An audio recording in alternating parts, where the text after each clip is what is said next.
Hey guys, Eric and Matt here. It is the morning after WrestleMania 31. We were there last night. Yeah. Matt, let me ask you, you're the biggest sort of wrestling knowledgeable fan I know. What did you think, in a nutshell, of WrestleMania 31? In a nutshell, I was very entertained. I thought it was a well put together show. Some curious wins. Yeah. Some things could have gone a little bit differently as far as being a fan and wanting to see a certain person win. But I thought the matches delivered. I don't think that, even the Divas got like a good 6-minute match. They weren't cut. They didn't get a huge, a really quick thing. So I think everything got presented really well. Mm-hmm. And even the pre-show matches came off really, really well too. Yeah, let's go through the matches. We'll talk pretty briefly about the pre-show. Especially the big finish. That was the capper that really sort of I thought the gave us a good, satisfying ending. The Fatal 4-Way, that was, I felt like these were the guys who, we were bumped from the main show, let's deliver and show why we should have been on the main show. What did you think about that? Yeah, I think it was smart for Cesaro and Kidd to retain. Right now there's really nobody popping in the tag division, so might as well just keep it on them. They had 4 teams, and they had Torito, Natalya, and Naomi, so there were a lot of moving bodies in that ring. A lot of those fans had been sitting there for a long time in the sun. This was a daytime, for the most part, WrestleMania, and I think it just was a good way to kick off the show and entertain the people who'd been sitting there in the sun for so long. Yeah, and then the Andre the Giant Battle Royale, I think we both were kind of on the same page about Big Show winning, okay. There's always the fact that Big Show and Kane were part of the final 3, I guess 4, counting Rusev in the Rumble, caused a lot of eye rolls just because it's like, why are they being pushed so hard this late in their career? They're part of the Authority storyline. I get that, but also last year's Andre the Giant Battle Royale, the fact that Cesaro, he's a tag team champion now, didn't get that big push, that big rub from winning the first annual Battle Royal that we thought he would. Now we already know it isn't necessarily something a new person, a fresh face can win. So anyone can win it, an old veteran. Yeah. And honestly, if Big Show went his whole career and didn't win this Battle Royal, it would be kind of weird. But everyone was really rooting, including myself, for Mizdow. I know you too. Yeah. And they knew that because they put him in there last with Big Show. Matchup-wise, it would have been a really hard sell making us believe that Mizdow could eliminate Big Show, unlike Cesaro last year. Right. One thing I want to say about this Battle Royal, it was booked a lot better than the Rumble itself. Yes, it was. There were a lot of fun spots in it, a lot of storylines addressed within the Battle Royal itself. So it played a lot better to the crowd. Yeah, let's get into the main Mania, the Intercontinental title match. Last year we ended Mania with Daniel Bryan winning this triumphant moment. This time he was the very first person out, very first entrance we saw. Not just in the first match, but the first person out. Yeah. And then he won, which we kind of talked a lot about if he didn't win, how it would sour the entire night for a lot of people. Okay, so you'd think he was going to win just because of everything that happened since the Rumble. They got to give him that big win. They also placed his match as far away. A lot of people expected the ladder match to open anyway, regardless of Daniel Bryan. But they placed his match as far away from the main event as possible. They still gave him the big win. I'm still worried about Dean Ambrose because he took that really nasty-looking powerbomb out of the ring onto a ladder. This match still played really well, despite the fact that we just had 2 matches we just mentioned with a lot of people in it. Mm-hmm. And it was the 3rd match in a row with just a lot of moving parts. Yeah. Ladders, all the participants, and it played well. And it came down to Ziggler and Bryan, and the crowd loved that too. They did, and I saw some people criticize that it basically came down to headbutt versus headbutt. I know that's goofy, but I actually thought it was pretty enjoyable. No, it was awesome. Yeah. Let's talk very briefly about Orton and Rollins, because we have plenty more to say about Rollins later.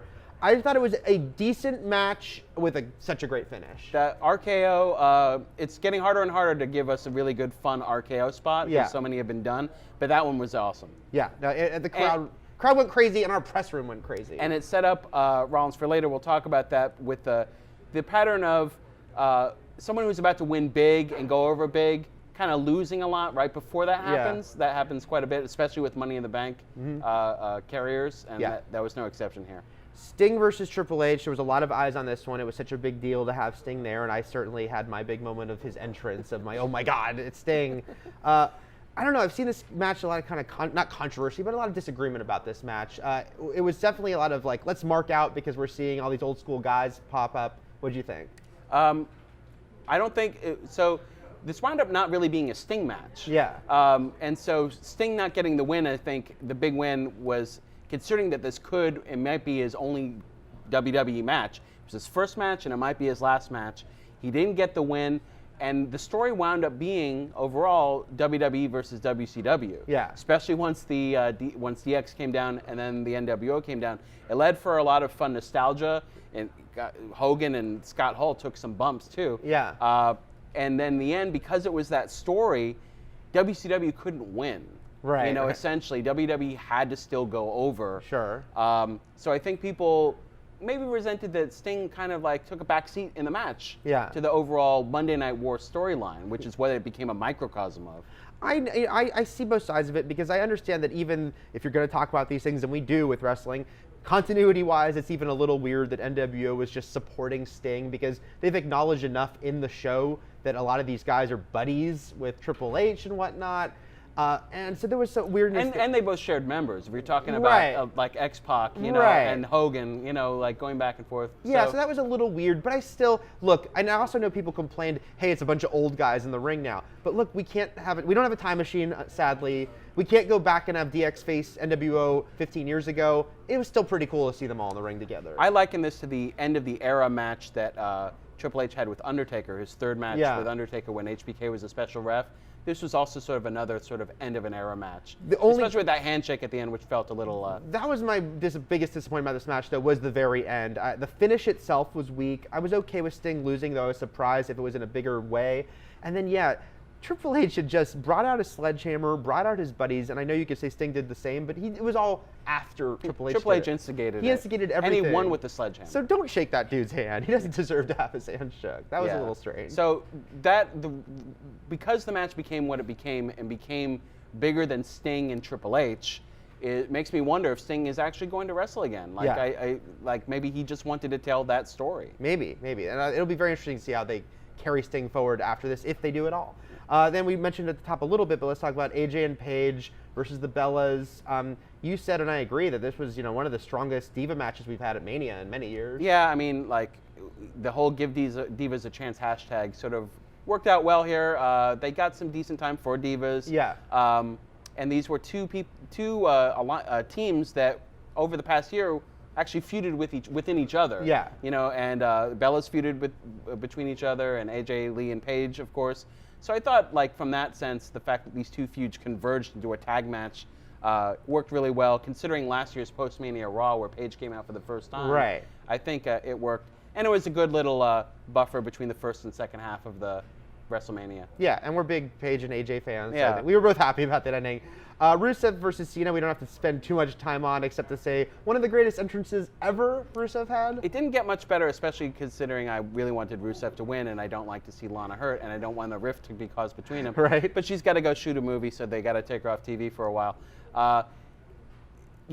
Rusev's entrance. Lana got to come out by herself with the soldiers, and Rusev got to come out, and first he was on a tank. Yes. And after that, it became sort of just a typical Cena match. Then it became a predictable Cena match. Yeah. But so I'd say one of the weaker matches, but we've got that entrance forever. And then we should mention The Rock and the Ronda Rousey bit. Triple H beat Sting. Yeah. Was Triple H going to get his comeuppance on this show? Right. And so he and Steph came out, and it wasn't via Sting, but The Rock came out and then brought out Ronda Rousey, who, people will, as you mentioned, might speculate, like, what does it have to do with the UFC or something? But she's his co-star in Furious 7. Right. It probably doesn't mean much more than that. People are going to be speculating wildly that, oh man, UFC and WWE, are they teaming? I don't think they are. It was still cool, though, just knowing that there has been this sort of feud between these two companies, that she was there, and I think everyone, it was a crowd-pleasing bit. Especially since Rock coming out last time at the Rumble did not go the way The Rock expected. No. So it was good to see him come back out not soon after, not too far after the Rumble, and get a warm reception and do a really fun segment. He was great. Steph was great, and seeing Ronda beat up Triple H and Steph was awesome. And then we had Undertaker versus Bray. Undertaker versus Bray. They stuck to a really sort of typical standard Undertaker match. Like, there wasn't anything above and beyond here. No pun intended. It was an old school match. Yeah, and he actually got to do old school, which he didn't do on Brock last year. Bray didn't go over. I know a lot of people thought that because the streak was no longer an issue, this was the time for Undertaker to possibly just lose and put over new guys. Yeah. But I think the crowd really wanted to see him win more than Bray win. Yeah. Just because of what happened last year. I agree. And they wanted to see that he was healthy because he got a concussion during the match last year, and his participation in WrestleMania was up in the air for so long over the year. Like, would he come back this year because of how badly he got hurt last year? I know it gets weird with wrestling because, it's like, they're playing these characters, there's a storyline being told. So last year he was supposed to be getting squashed by Brock, but you could kind of tell looking at him, this guy's not doing great in this match. Right. So it just felt good that he looked way better, way stronger And throughout the match. during the match, he was exhausted and, hurt, but a lot of people were like, oh, he's out of shape. He's selling. There's part of the match. Like, look at his old matches, especially the second Triple H match when he was like barely clinging to life by the end. Right. That's what he does. He looked great. Yeah, that was another crowd-pleasing one. And then we ended with Brock Lesnar versus Roman Reigns, which was the one that a lot of debate about, because Roman's become very polarizing going into this. The crowd really wanted to see Roman Reigns get mauled for quite a bit of time, and he did. They did. And to the point where I think you and I were wondering, would they just put over Brock the way they put him over Cena at SummerSlam? Would it be another, 10, 15-minute squash match, essentially? Which seemed weird to have Mania end in, but there was the tiny possibility there. Roman Reigns came back. He's already criticized for only having 2 moves. He only did 2 moves in that match, and he did them over and over. It was still enough to get people up on their feet, wondering, would Brock fall to 3 Superman punches and 2 spears? He didn't. But the best part was people wondered, would Rollins cash in at Mania, or would it be on the post-Mania Raw? When would this happen? We just saw him lose. It's coming. What they did was excellent because he didn't wait till after the match, which is what Money in the Bank, when they're cashing in that contract, what the storyline usually has them do. He put himself into the match. Yeah. And it became a triple threat in the last few minutes. Yeah. And which means he didn't have to pin Brock. It was all really smart, I have to say. Having him actually interject himself in the match, the fact that he got the pin on Roman, so it didn't hurt Brock. Brock was clearly about to win when he ran in. Brock didn't have to get pinned by Roman and then Seth pins Reigns. Yeah. And then Reigns didn't have to get pinned by Brock and then have Seth pin Brock. Yes. So either way, Brock didn't have to take a pinfall. Right. It was just very, and people were really kind of rooting for Rollins in that we love you as a heel way. So that was really, I think that, sometimes WWE, they make moves we don't understand, but this was very clever, I thought. It was good. And a lot of times energy is down for main events and so on and so forth. This was the biggest match of the night. Yeah.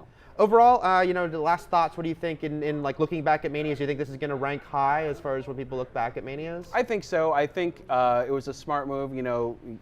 The announcement that Brock is sticking with the WWE for several years to come, really helped that main event. Mm-hmm. It really helped people, it took away the burden of people thinking Reigns was just going to go over in a typical match.